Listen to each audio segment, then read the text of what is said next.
Meus amigos me deixaram em outro país em uma viagem. Quando a gente começou a planejar essa viagem, parecia um sonho. Era aquele tipo de coisa que todo mundo fala há anos e nunca sai do papel. Mas dessa vez, saiu. Eu, mais 3 amigos de longa data, todo mundo animado, rindo, mandando memes, fazendo lista do que visitar, onde comer, o que comprar. Era a primeira vez que eu ia sair do país, então eu deixei tudo nas mãos deles. Achei que era mais fácil confiar em quem já tinha viajado. Lembro da sensação no aeroporto. Coração batendo forte, aquela mistura de medo e empolgação. Eu olhava para eles e pensava, cara, que sorte a minha ter amigos assim. A gente tirou uma foto, riu à toa, e eu juro que naquele momento parecia que nada podia dar errado. Os primeiros dias foram perfeitos.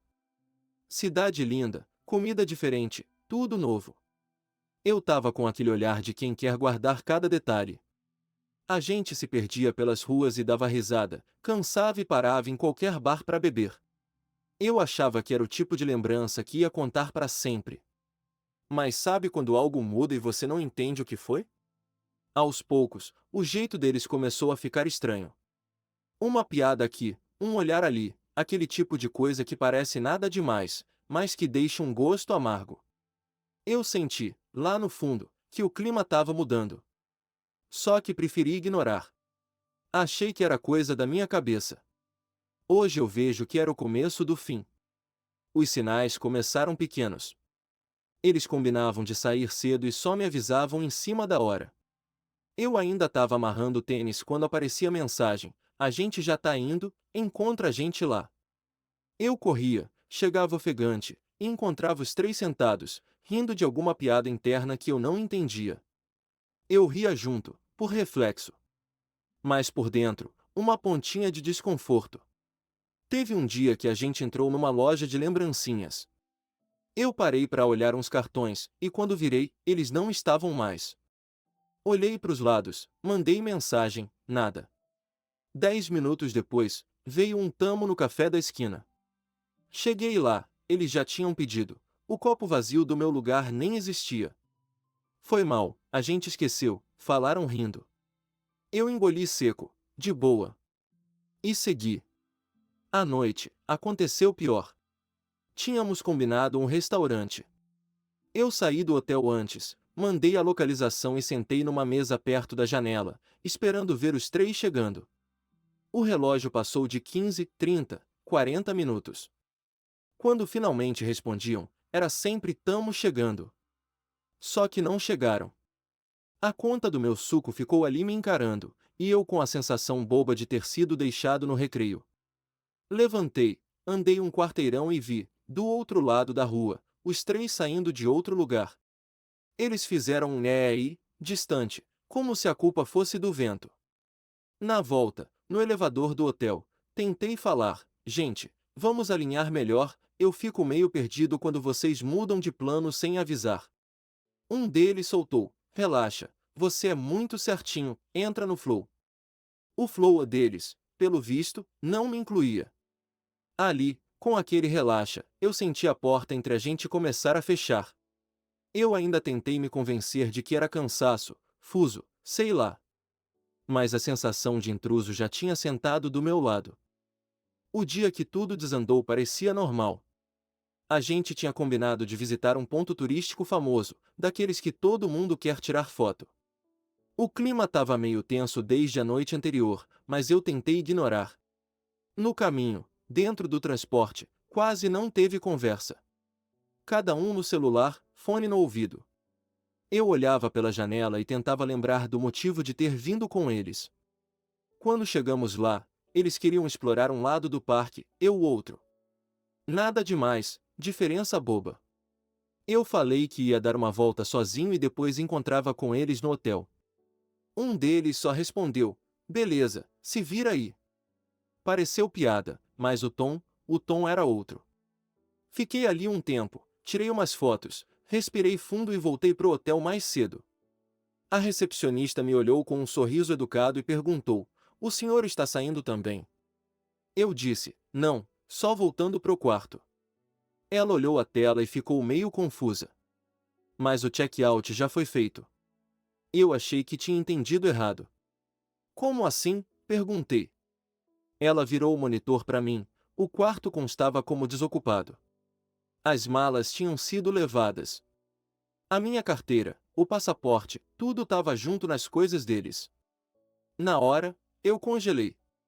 O som ao redor desapareceu. Fiquei ali, parado, olhando para a tela, tentando juntar os pedaços da situação. Perguntei se alguém tinha deixado recado, qualquer coisa. Nada.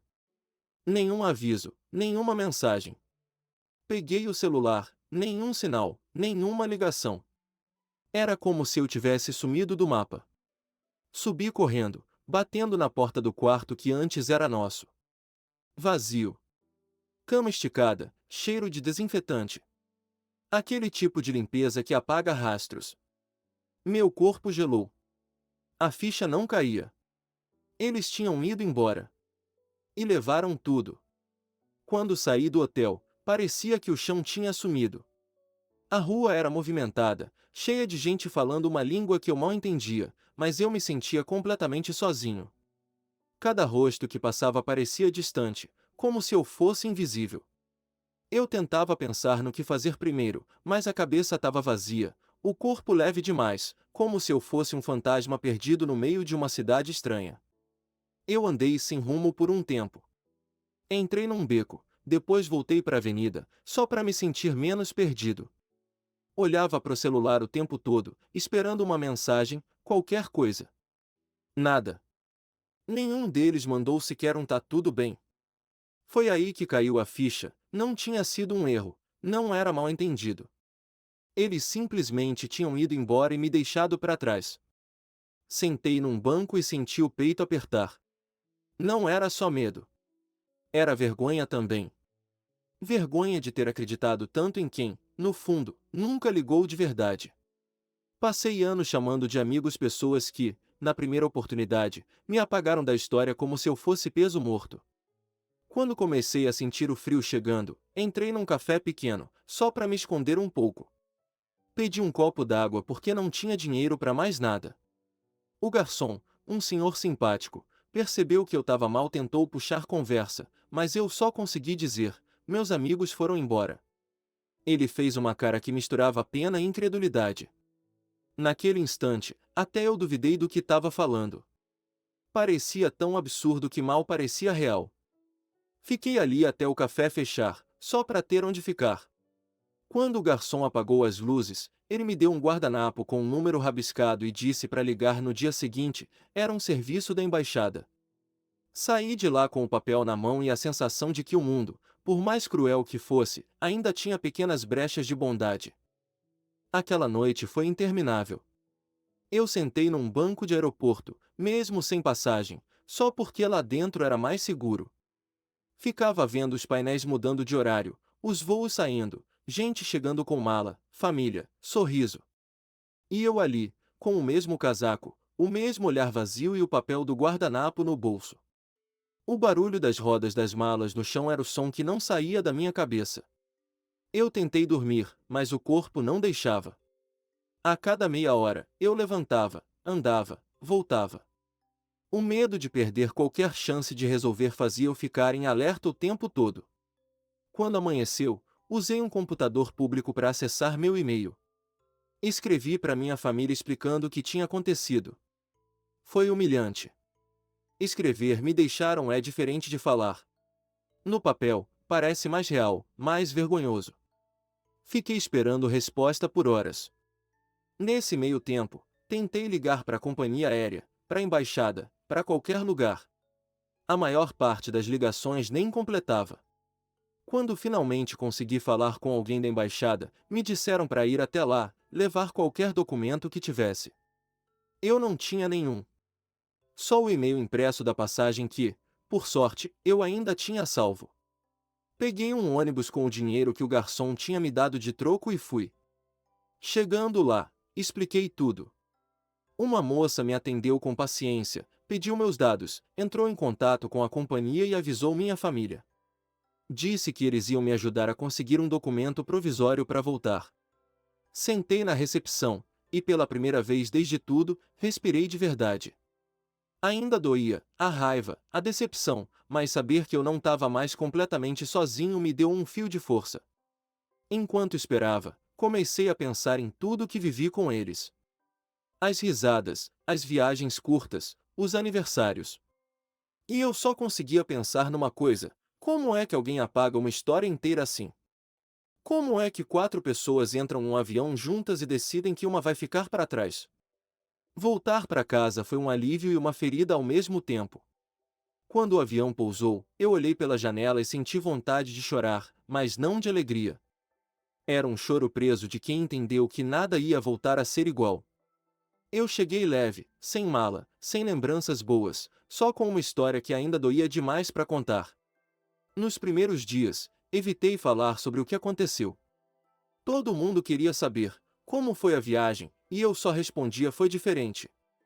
A verdade é que eu ainda estava tentando entender. Ainda ouvia a voz da recepcionista dizendo que o quarto tinha sido desocupado. Ainda havia o olhar do garçom, o papel com o número escrito à caneta. Mas o tempo foi passando. E, com ele, a raiva foi virando outra coisa. Não era mais ódio, era um tipo de distância, uma vontade de nunca mais depender de ninguém. Eu comecei a olhar para os meus relacionamentos de outro jeito. A amizade, para mim, sempre foi coisa séria. Só que agora, eu aprendi que para muita gente é conveniência. Enquanto é divertido, vale. Quando exige cuidado, desaparece. Às vezes eu abro as fotos antigas no celular. Lá estão eles, rindo, brindando, abraçando. E no meio, eu, sorrindo sem saber que, meses depois, ia ser o cara esquecido num país estranho. Toda vez que olho para aquela foto, sinto uma mistura de pena e orgulho. Pena de quem acreditou tanto. Orgulho de quem sobreviveu. Hoje, eu não guardo rancor, mas também não guardo espaço. Aquela viagem me ensinou mais sobre pessoas do que qualquer outra coisa. Descobri que confiança é um presente que a gente não dá 2 vezes.